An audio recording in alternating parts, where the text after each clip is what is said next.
She was a young bride in a marriage without love. He was a man who had been betrayed so deeply that he no longer trusted his own heart. They were two strangers bound by a contract, and one fateful night changed everything. But love doesn't come from the very first touch. It comes from the moments when neither of them walked away, even when they had every reason to give up. And then when he whispered, "May I continue?" she didn't just say yes. She opened the door that led him home. The afternoon rain fell gently against the glass roof of a seaside hotel in Charleston, South Carolina. The golden sunset kissed the water, painting the rippling waves in shades of amber and bathing the room in a warm, quiet glow. Inside the top-floor suite, where laughter and wedding toasts should have filled the air, there was only the soft sigh of a young woman standing at the window clutching a glass of water. Natalie Green, 23, had just married a man she had met only 3 times before the wedding. Ethan Callahan, 42, a powerful businessman notorious for his ruthless reputation on Wall Street, often called the Iron Wall. This marriage hadn't begun with love. It was an arrangement, a cold contract signed by her father rather than sealed with a proposal. Her family was drowning in debt. Ethan needed a wife to perfect his profile for an international investment fund. Both had their reasons for entering the game. But now, with the vows spoken, the papers signed, and the doors closed behind them, Natalie felt utterly alone, lost and trembling before what lay ahead. He emerged from the dressing room, loosening his tie, his dark brown hair streaked with silver and slightly tousled after a long day. Ethan was tall, imposing with sharp features and an even sharper gaze, the same image gracing the covers of Forbes. But tonight his storm gray eyes seemed softer, wearier. "Are you all right?" His voice was low, gravelly. Natalie nodded, though her hands twisted nervously together. I guess this is when we're supposed to talk." Ethan poured himself a glass of scotch and moved closer. The air grew thick with tension pressing down on her chest. Natalie felt like she was standing in the territory of a predator, unsure if the beast would strike or retreat. "There's something I need to tell you," she whispered, drawing a deep breath. "I've never been with anyone before." He froze for just a moment. Then he slowly set the glass down. "You mean?" His voice softened, though his eyes never left hers. "I mean, I'm a virgin. I thought you should know before anything happens." Her shame passed, quickly replaced by an unexpected calm. Natalie looked straight at the man the law now called her husband, bracing herself for rejection or disdain. But what came was something she didn't expect. Ethan was silent for a long time, as if wrestling with himself. Then he exhaled and stepped back, putting space between them. "Thank you for telling me," he said slowly. "That changes a lot." Natalie frowned. "Changes? How?" He stepped forward again, but not with dominance, not with ownership. Instead, it felt like a request. "Tonight doesn't have to be anything you don't want. Not because of a contract, not because of expectations, and definitely not out of fear. I don't force anyone, Natalie." For reasons she couldn't explain, her chest tightened. He held out his hand carefully, gently, as though he were standing before a fragile door. "But if you allow me, only if you want, I'd like to continue. Not that, I'd like to stay here, beside you, listening, to truly begin with something that isn't just a signature on paper." Natalie looked at that hand, the same hand that had signed million-dollar deals with a flick of a pen, now trembling as it waited for her consent. And she understood. This was no longer a transaction.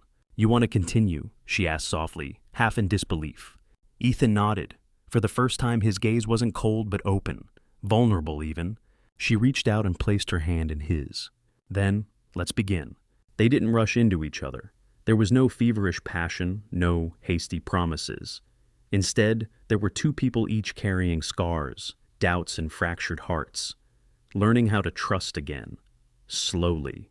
They sat together on the window seat, watching the night roll across the ocean.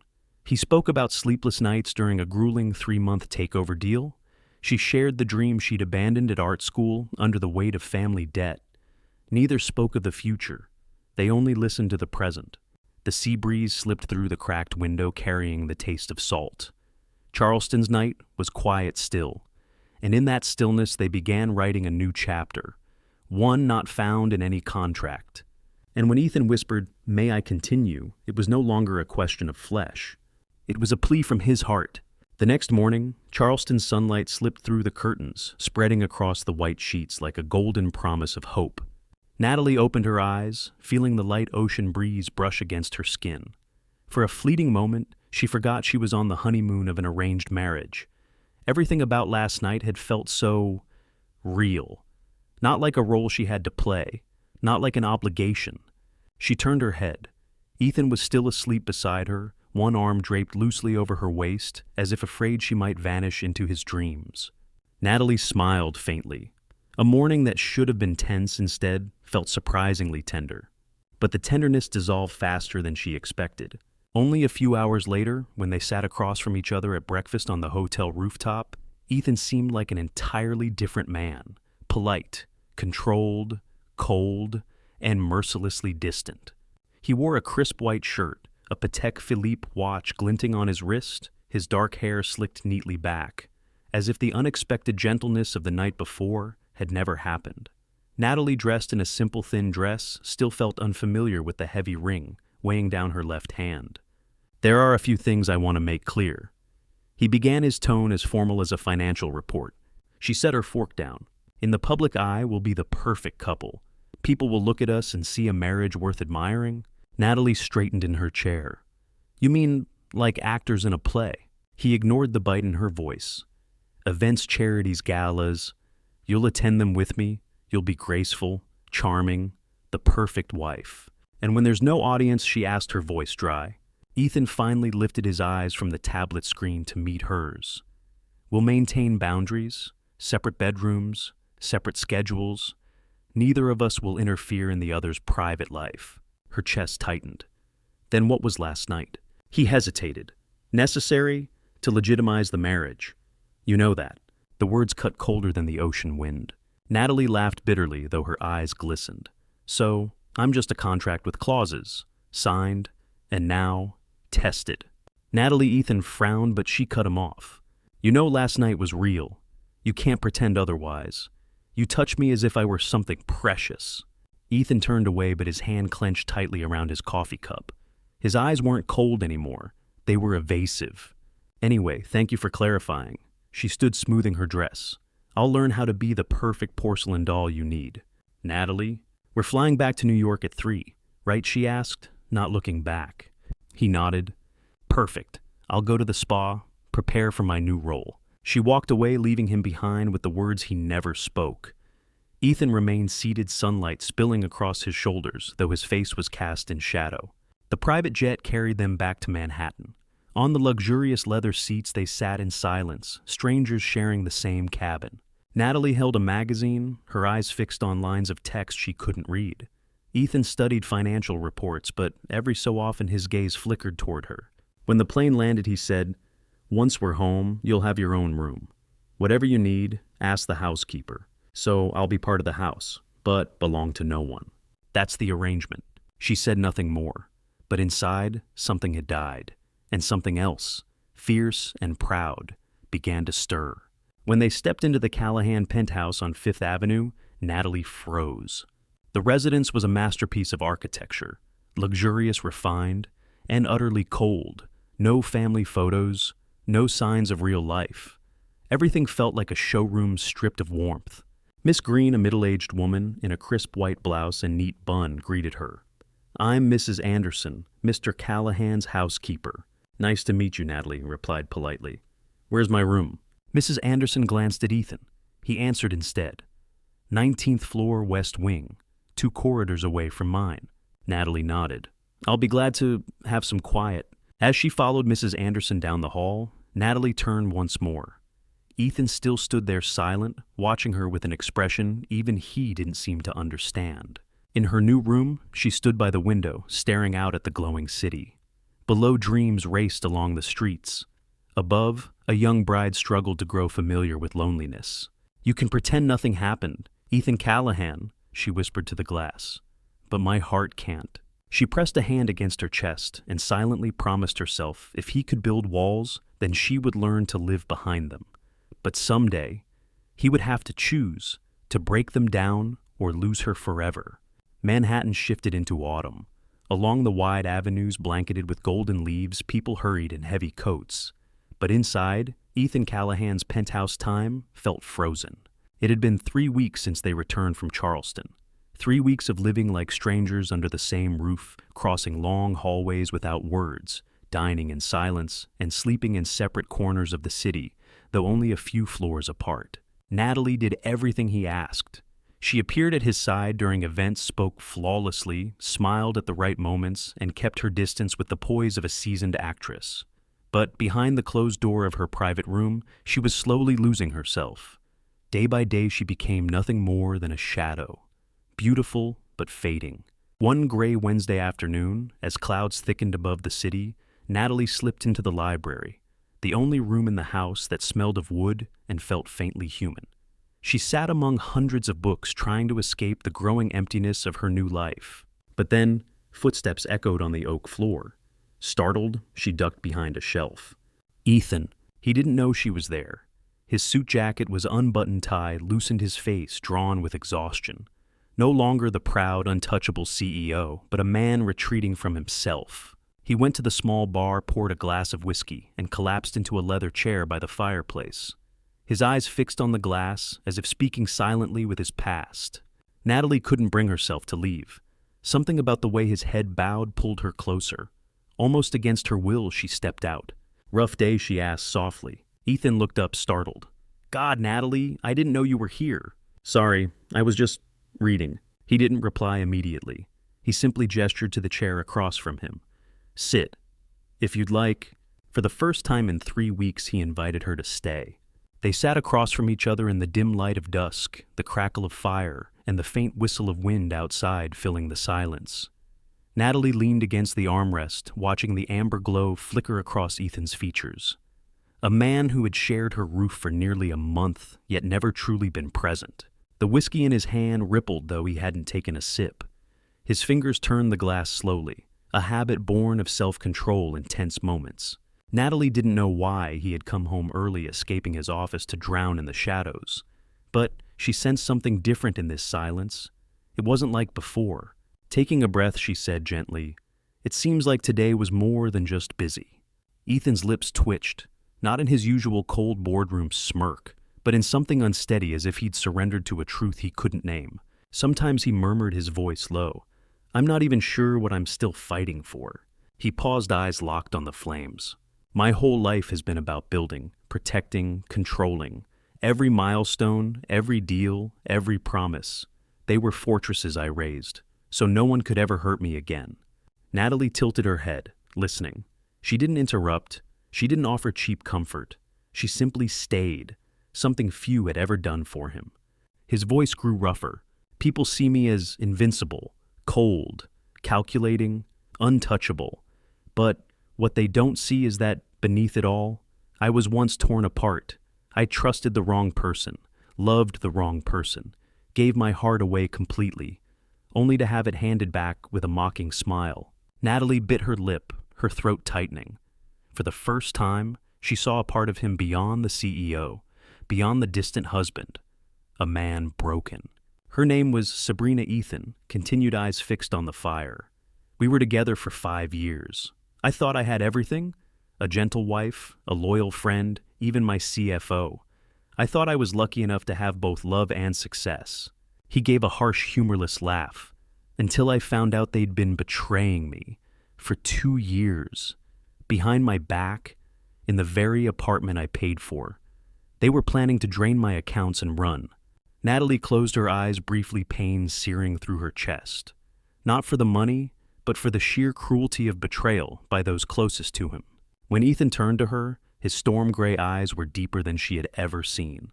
When I asked her why Sabrina didn't apologize, she just smiled, a smile I'll never forget. And she said, "You're not loved, Ethan. You're only useful." Natalie's chest tightened. She didn't speak. She simply reached forward and placed her hand over his clenched one. A small gesture, but the first to pierce the wall he had built for years. He looked down at her hand. He didn't pull away. He didn't resist. He simply let it be. "You ask why I keep my distance," he whispered. "Why I make rules. It's because I don't trust anyone who comes close without a reason. I can't afford to believe in soft eyes or gentle words anymore. Natalie sat upright, meeting his gaze. You're punishing me for someone else's sins, she said, her voice steady, not trembling. I never asked you to love me. I never demanded rights titles or claims. All I've wanted is a little honesty. He didn't answer. His chest rose and fell heavily. I don't want your money, or your status, or your favors. I just want to see the real man beneath all this. Broken, angry, vulnerable. I want you, Ethan, not the fortress you hide inside. She slowly withdrew her hand. If that's too much, I'll walk away. I didn't stay to be compared to your past. I stayed because I believe you're worth loving again, but only if you want it too. Her tone carried no reproach, no tears, only a choice, one that left the decision in his hands. A minute passed, 2. The wind howled against the windows. Then, his voice broke the silence. You are what terrifies me most. Natalie frowned softly. Why? Because you want nothing from me. You don't try to convince me to love you. You're just there, quiet, demanding nothing. And you see me, even when I don't want anyone to look. His fingers brushed her wrist, his gaze trembling. And the craziest part is, I don't want you to leave. She looked at him, long and searching, to see if his words were just a moment of weakness. But no. In his eyes there was truth. The truth of a man once frozen now, silently reaching for help. Natalie squeezed his hand gently. I don't want to conquer you, Ethan. I just want you to stop fighting yourself.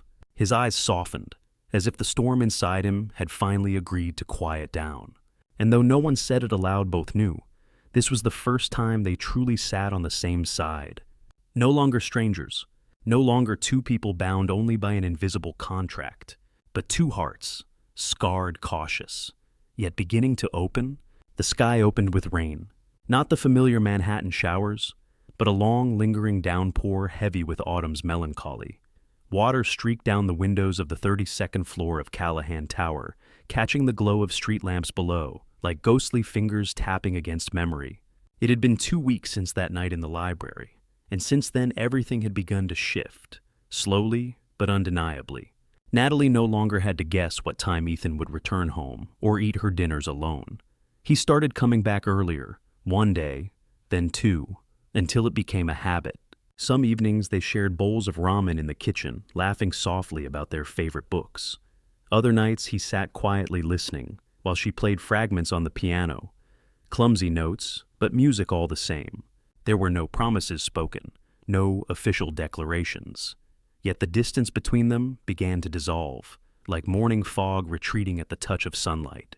On a Saturday morning, Natalie woke with an unfamiliar sensation. Nausea, dizziness, a racing heartbeat. She blamed it on sleeplessness, on the damp weather, on the pancakes from last night, maybe too heavy with butter. But 3 days later, when the smell of morning coffee nearly made her faint, one thought crashed into her. Pregnant. An hour later, Natalie sat on the bathroom floor, 3 test sticks lined on the cold tile. All 3 bore the same answer, 2 pink lines. Her hand instinctively moved to her stomach. Still unchanged on the outside, yet suddenly carrying the weight of an entire world. How would she tell him? Was he ready, or would he retreat again behind his walls? She needed time, just a little, to find the words, to breathe. That afternoon, Ethan came home early holding a paper bag of Chinese takeout. Dinner's on me, he teased, lifting the bag like a trophy. Natalie forced a smile, but her mind was far away. When he spoke about his board meeting, she only nodded absent-mindedly. When he poured her wine, she shook her head, and he frowned. You okay? His gaze lingered on her face. Just tired. She forced her tone light. Probably the weather. He nodded, but doubt clouded his eyes. Late that night, Natalie stood by the bedroom window, the one she had moved into just a week earlier, finally sharing a room with him. Outside headlights stretched across the city like glowing veins. Inside her, another rhythm pulsed, tiny, unfamiliar, alive. She heard the steady sound of footsteps behind her. Ethan's arm slipped around her waist from behind his chin, resting on her shoulder, as though it had always belonged there. You've been different these past few days, he murmured. Is something wrong? Natalie hesitated. It was time. No more waiting.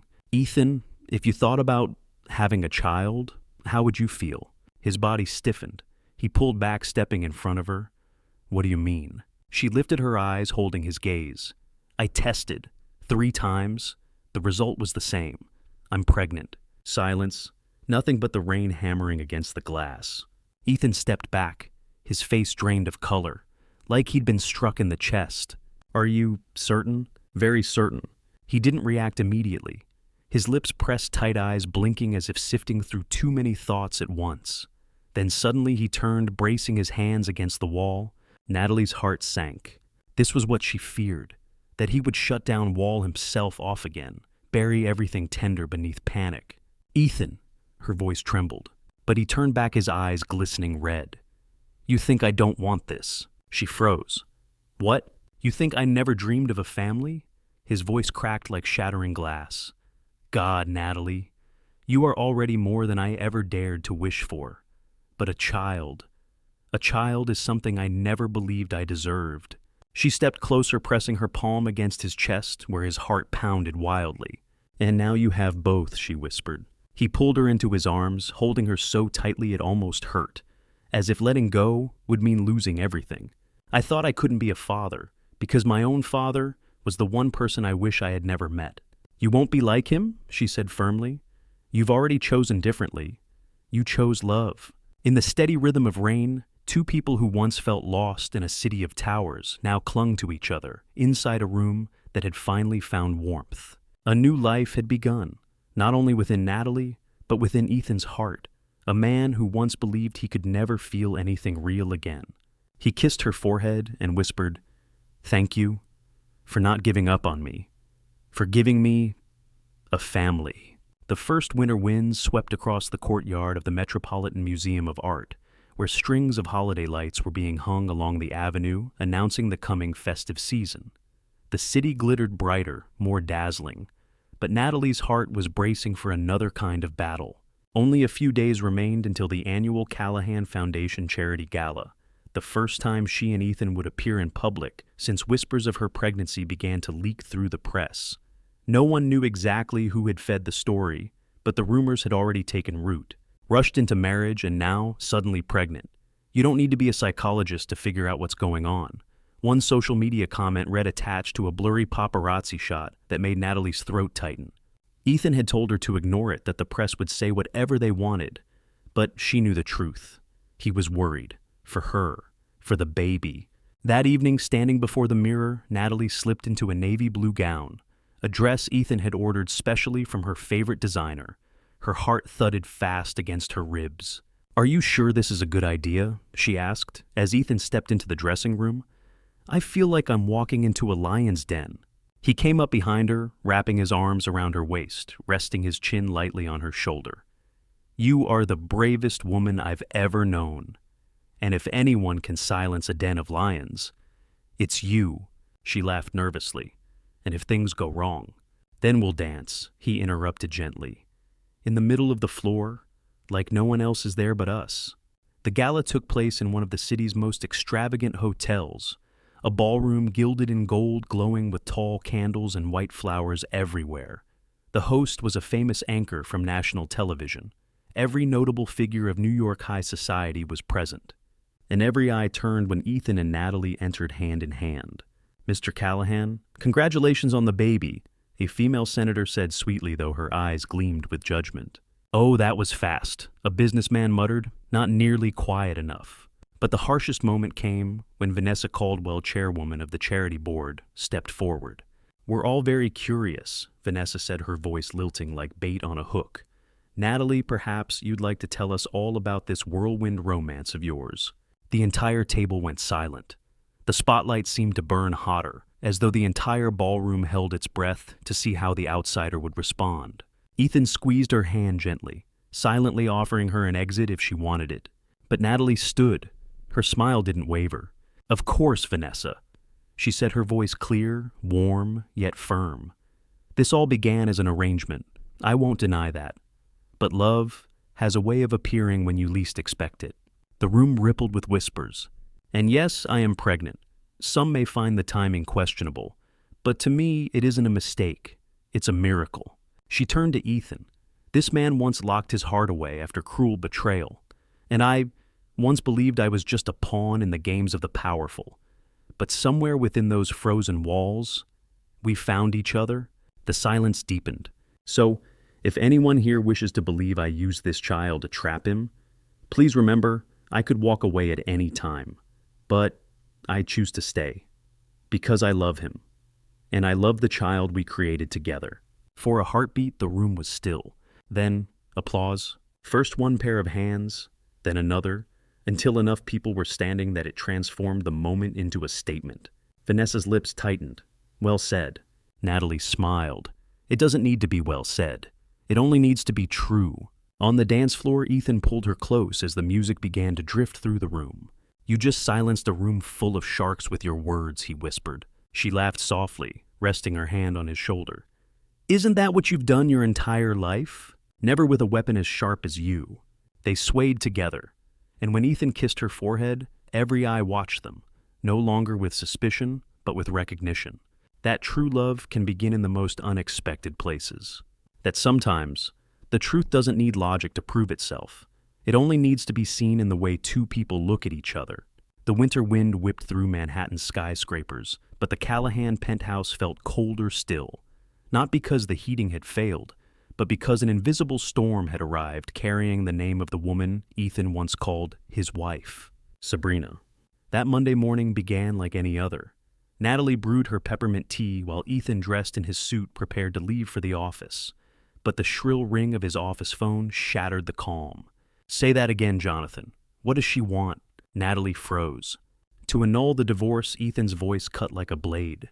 She crept closer just in time to hear him roar. It's been 3 years. She signed the papers, took the money, had her own lawyers, everything. Now she wants back in. Silence. Then, she's questioning the baby. Natalie felt her heart stop. Ethan collapsed into his chair, pale, his hands trembling. She claims I was involved with Natalie before the divorce was finalized.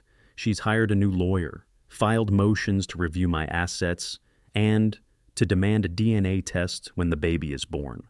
When Natalie stepped into the room, his eyes found hers, filled with guilt, as if he had wronged her, even though she knew he hadn't. I'm sorry, he whispered. For what? For her. For the past. For dragging you and the baby into this mess. Natalie sat opposite him, steady. Sabrina's playing her final card. She doesn't want money. She wants to destroy you. He laid a blurry photograph on the desk. A woman stepping out of a hotel, her face unclear. She sent this to the tabloids. Claims it's you. That we were having an affair before the wedding.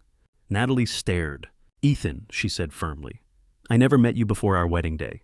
I know. He nodded hard. We'll prove it. But the media won't need proof. They'll devour whatever they're fed. The headlines exploded. Callahan marries mistress to protect his fortune. Social media split in two, those calling Natalie a gold digger and those pitying the betrayed ex-wife. Paparazzi hounded Natalie even during her prenatal checkups. A reporter nearly forced his way into the hospital waiting room to snap her picture. Ethan raged, but Natalie didn't. She was calmer than he expected. We can't control what they write, she said quietly. But we can control how we face it. In a legal meeting, their attorney Jonathan suggested an escape. We could settle, pay her to withdraw, no trial. It would keep Natalie and the baby safe. But Natalie drummed her fingers on the table. If we pay, she'll think she can do it again. And again. Not just with me. With any woman she decides is a threat. The room fell silent. She's right, Ethan said, a faint, almost proud smile tugging at his lips. My wife just took command. The battle began. Sabrina appeared on national talk shows, tears streaking her face. I loved Ethan. I trusted him. And then I discovered her. But off camera, it was all schemes. Bribed witnesses, doctored photos, falsified timelines. The deeper they dug, the clearer it became. Sabrina didn't want Ethan back. She wanted him ruined. That evening, as they sat together in the quiet of their living room, Natalie rested her head against Ethan's shoulder. Are you afraid, she asked. Yes. Of what? Of losing everything, losing you, losing the baby. She turned to him, taking his hand firmly. You won't lose me. And if we lose everything else, we'll still have each other. A broken laugh escaped him. I never thought I'd hear someone say that to me. Then let me say it again, she replied, tightening her grip. I choose you, not the reputation, not the money, just your heart, the one you've kept hidden, but somehow, let me find. They kissed beneath the soft lamplight in a home that had once been frozen, but was now warmed by two hearts no longer alone. Outside, the first snow began to fall. Inside, they were bracing for a spring born of resilience. New York lay under a blanket of white the morning the trial began. On Fifth Avenue, a line of black SUVs ferried high-profile figures to the Manhattan Supreme Court. Crowds of reporters, photographers, and curious onlookers had gathered since dawn. No one wanted to miss the Callahan trial, where love, money, power, and scandal were about to be dissected in public.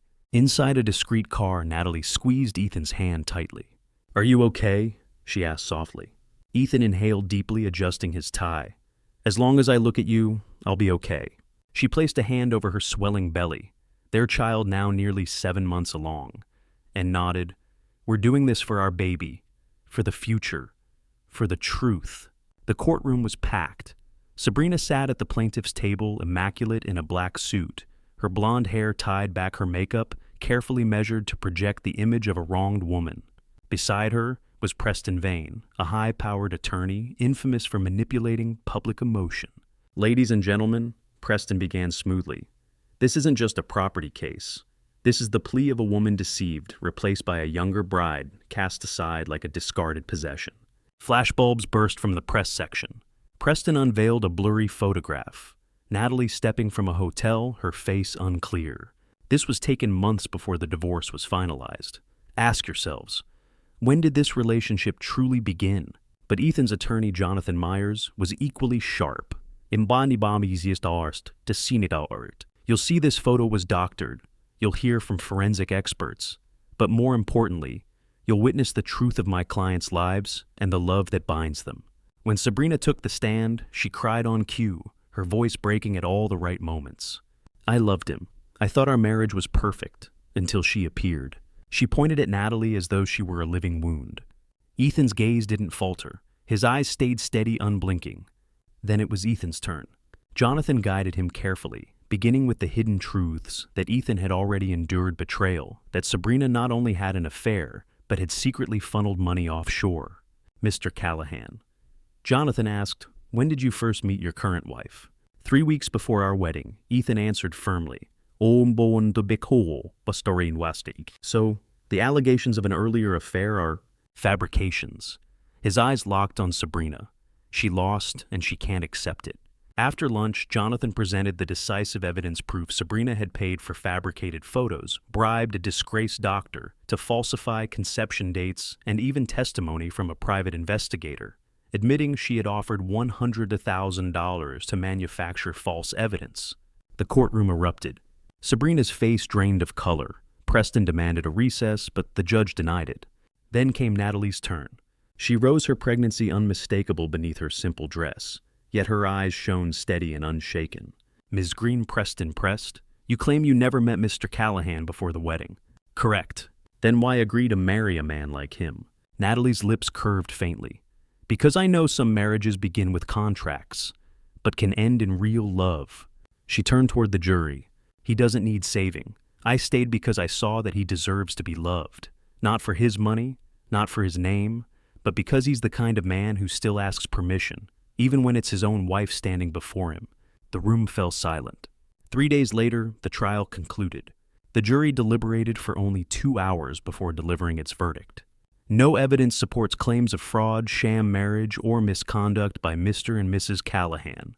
Plaintiff Sabrina is ordered to compensate for defamation, cover all legal fees, and pay additional court costs.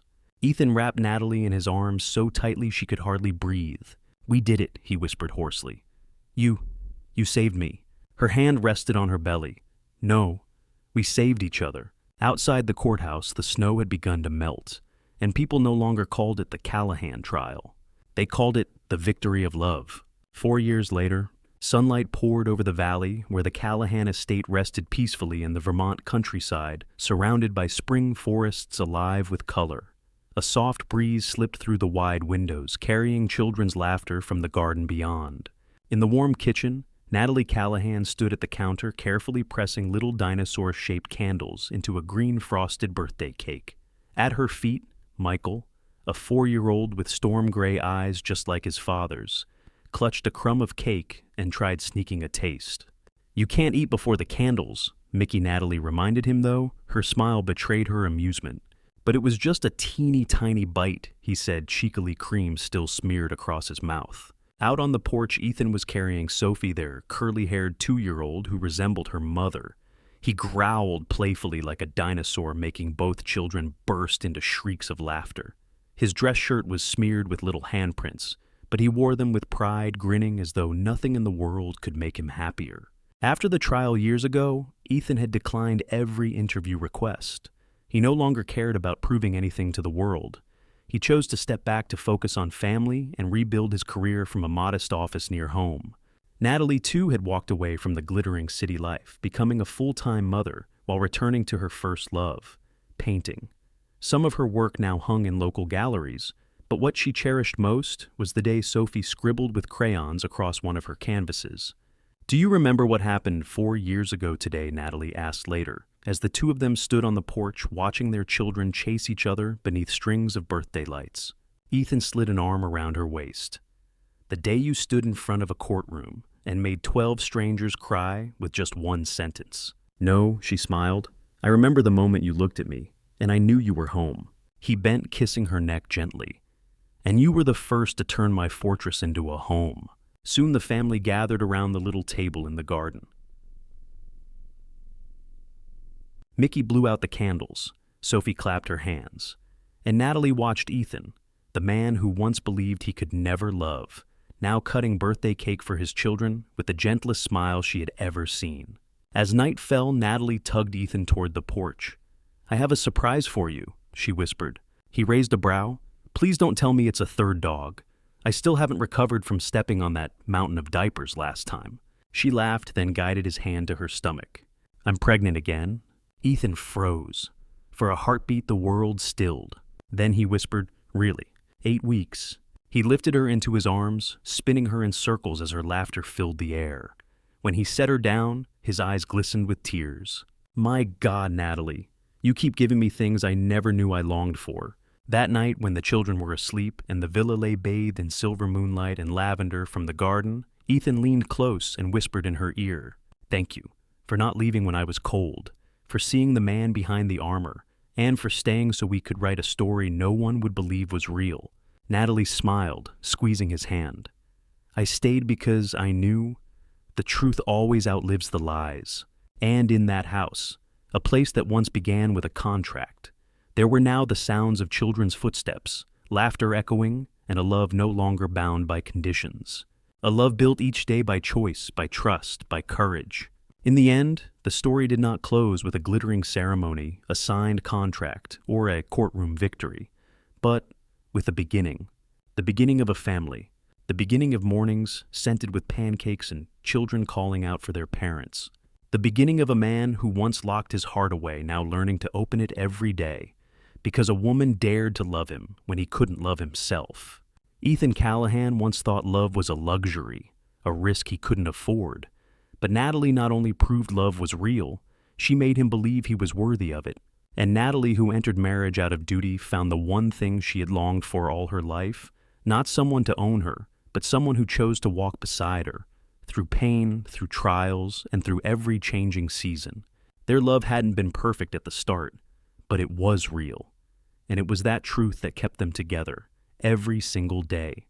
Because the most beautiful love stories don't begin with, "I saw you across a crowded room." They begin with, "He asked if he could continue," and I whispered, "Yes."